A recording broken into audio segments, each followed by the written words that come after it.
Assalamualaikum, salam Malaysia Madani bersama saya Nur Hazimah Radik dalam berita pagi Sabah edisi Ahad 16 April. Usahawan dan peniaga kecil di negeri ini dialu-alukan untuk mengemukakan permohonan bantuan industri kecil dan sederhana BAIKS yang ditawarkan Kementerian Pembangunan Perindustrian dan Keusahawanan Sabah. Pembantu Menterinya Datuk Andi Muhammad Suryadi Bandi berkata, BAIKS berupaya membantu menambah kuantiti dan kualiti produk yang dihasilkan sekaligus membina kapasiti usahawan IKS yang berdaya saing. Usahawan IKS boleh mendapatkan bantuan yang ditawarkan termasuklah mesin dan kelengkapan, pembungkusan, pensijilan mesti dan halal serta bantuan e-dagang. Pada tahun ini, program BAIKS ataupun BAIKS BAIKS ataupun bantuan IKS, bantuan industri kecil dan sederhana telah dilaksanakan semula.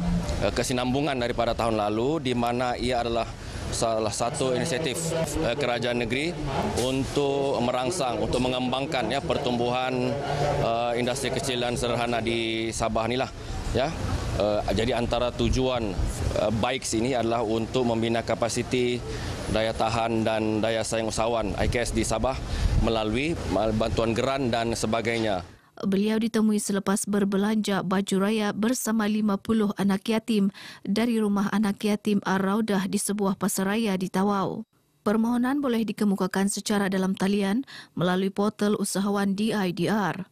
Program Kembara Parlimen merupakan anjuran Pejabat Parlimen Kelabakan bersama Persatuan Pengimport dan Peniaga Kenderaan Melayu Malaysia, PEKEMA. Pusat Konvensyen Antarabangsa Sabah SICC terus menjadi tumpuan khususnya penganjuran program memanfaatkan usahawan tempatan. Ketua Pegawai Eksekutifnya, Datuk Rosmahwati Lasuki berkata, ini termasuk Festival Fashion Raya pertama dan terbesar di Sabah, Borneo Mega Raya Fest 2023 berlangsung 7 hingga 19 April ini.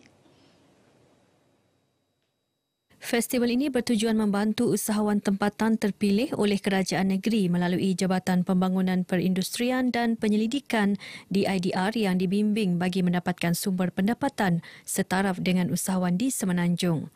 Kita harap rakyat Sabah datanglah ke SICC untuk membantu pula kita punya usahawan tempatan, termasuk mendapat kualiti produk yang dari Kuala Lumpur. Tidak payahlah naik kapal terbang yang mahal-mahal sekarang ni kan. Itu yang sebenarnya niat kita lah. Apa yang dirasakan oleh rakyat kita di Semenanjung dengan keadaan kualiti yang begitu tinggi, kita bawakan ke Sabah supaya kita sama-sama meraih hari raya ini mengikut kemampuan kita lah. Beliau ditemui RTM selepas mengadakan lawatan ke Reruai Jualan bersama isteri Ketua Menteri Datin Seri Panglima Datuk Juliah Salak yang juga yang di-Pertua Pertubuhan Muafakat Titipan Amal Isteri Wakil Rakyat Gabungan Rakyat Sabah Mutiara GRS di SICC Kota Kinabalu. SICC juga mengadakan Marketplace at SICC bermula 14 hingga 19 April ini dari 5 petang hingga 12.30 tengah malam bagi memudahkan orang ramai berbelanja sempena Aidilfitri dan mendapatkan keperluan harian. Sebanyak 32 kes jenayah membabit samun, pecah rumah, curi kenderaan dan kabel serta peralatan komunikasi sekitar Sandakan bagi Januari hingga Mac lalu berjaya diselesaikan. Ketua Polis Daerah Sandakan ACP Abdul Fuad Malik berkata, kejayaan ini susulan tangkapan 17 individu, kumpulan jenayah dan sindiket yang terlibat dalam pelbagai kegiatan jenayah antaranya geng Fendi, geng Nordin dan geng Sultan. Menurut beliau, hasil pemeriksaan lanjut mendapati 10 daripada mereka positif menggunakan dadah jenis syabu. Jumlah rampasan daripada keseluruhannya adalah 260,000 dan kerugian melibatkan 457,000. Sejumlah 41 barang rampasan telah berjaya kita rampas sepanjang operasi terancang yang kita jalankan untuk Januari hingga Mac pada kali ini. Beliau menyatakan demikian dalam sidang media di perkarangan Pejabat Jabatan Siasatan Jenayah Balai Polis Bandar Sandakan.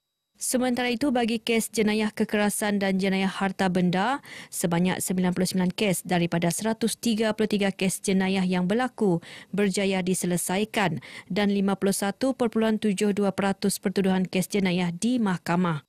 Dalam perkembangan lain, ACP Fuad meminta saksi kejadian kes rogol pada 7 April lalu membabitkan remaja wanita bawah umur untuk tampil membantu siasatan. Berbaki kurang seminggu bulan Ramadan, pelbagai pihak terus mengadakan program untuk meringankan beban golongan memerlukan. Di Putatan, golongan ibu tunggal, warga emas dan asnaf menerima sumbangan duit raya sebagai persediaan Aidilfitri yang bakal tiba.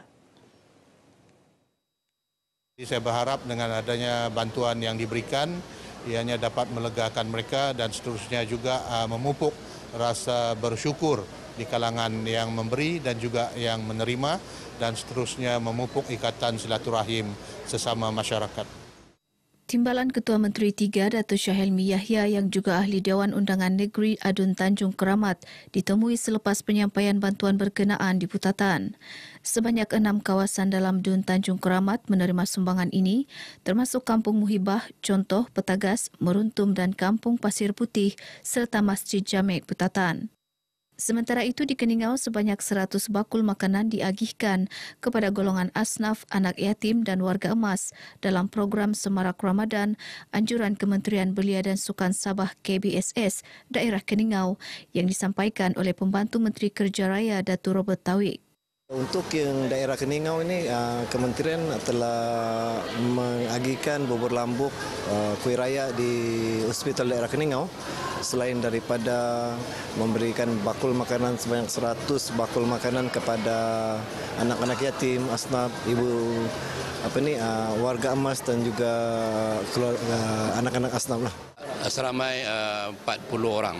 Jadi saya mengucapkan penghargaan, tahniah dan syabash kepada Kementerian Belia dan Sukan Sabah di atas usaha-usaha yang murni ini untuk meringankanlah beban-beban anak-anak kita dan juga masyarakat setempat di kalangan asnaf. Mengucapkan jutaan terima kasih kepada pihak KBS kerana tidak melupakan kami untuk memberi sumbangan kepada anak yatim dan juga pelajar college. Saya berharap program ini diteruskan di masa akan datang. Sementara itu, UMNO bahagian Keningau turut menyampaikan 100 bakul makanan kepada pesakit dan petugas di Hospital Keningau. Saya menyampaikan beberapa sumbangan mewakili UMNO Keningau bagi meringankan sedikit beban para pesakit dan petugas-petugas yang bertugas di sini. Kita berharap program-program seperti ini dapat dilanjutkan dengan sentiasa tetap mematuhi SOP agar pesakit selamat, masyarakat selamat dan juga kaki tangan pun selamatlah. Mereka ditemui selepas program sentuhan kasih di hospital berkenaan. Yayasan Sinar Kasih mendekati masyarakat melalui gerakan kebajikan dan bantuan khusus untuk golongan asnaf, ibu tunggal, anak-anak yatim dan orang kurang upaya OKU di Semporna. Presidennya Datuk Seri Nasir Tun Dr. Haji Sakaran berkata, pihaknya yakin bahawa yayasan yang baru ditubuhkan pada Februari tahun ini bukan sahaja mampu meringankan beban golongan miskin, malah turut menjadi penggerak memantapkan ilmu kerohanian melalui aktiviti keagamaan yang dianjurkan. Menurut Datuk Seri Nasir, penubuhan yayasan ini adalah untuk meneruskan legasi perjuangan ayahanda beliau, Allahyarham Tun Dr. Haji Sakaran Dandai yang mahukan masyarakat di Semporna mendapat pembelaan dalam pendidikan dan keagamaan. Yayasan ini baru saja kita tubuhkan dan dapat kelulusan daripada pihak pendaftar ini, pertubuhan hampir 2 bulan yang lepas. Tujuannya ialah untuk kita supaya kita dapat mendekati masyarakat kita sama ada melalui gerakan ini kebajikan seperti yang saya sebutkan tadi, menyampaikan sumbangan, bantuan dan sebagainya. Datuk Seri Nasir yang juga Presiden Pertubuhan Kebudayaan Kesenian Bajau Semporna, PEKAS, ditemui pemberita selepas menyerahkan bantuan tersebut di Dewan Inabah Kamal Semporna. Terima kasih kepada Datuk Seri kerana memberikan bantuan pada hari ini, sekurang-kurangnya dapat meringankan beban kami untuk merayakan hari yang mulia ini. Saya berbanyak-banyak terima kasih kerana pada bulan ini saya menerima bakul makanan dan uang untuk hari raya. Program anjuran Yayasan Sinar Kasih dan Pekas ini mengagihkan bakul makanan dan wang tunai kepada 100 orang penerima dari 20 buah kampung dalam Dun Senalang dan Bugaya di Semporna. Perbadanan Pembangunan Ekonomi Sabah Sedco menyerahkan zakat perniagaan tahun 2022 berjumlah RM243,740 dan 7 sen kepada Majlis Ugama Islam Sabah MUIS. Ia hasil daripada anak syarikatnya terdiri daripada Perkasa Realty Sdn Bhd, IAB Insurance Broker Sdn Bhd dan Sedcovest Holdings Sdn Bhd. Penyerahan disempurnakan Pengurus Besar Kumpulan Sedco, Haizar Ajas Nabijan, kepada Ketua Pegawai Eksekutif MUIS, Ustaz Ramlan Awang Ali dalam Majlis Iftar Sedco di Kota Kinabalu. Haizar ketika ditemui pemberita menzahirkan sikap dedikasi dan bertanggungjawab warga Sedco berjaya menjadi pencetus kecemerlangan agensi ini untuk mencapai matlamat memacu pembangunan Sabah.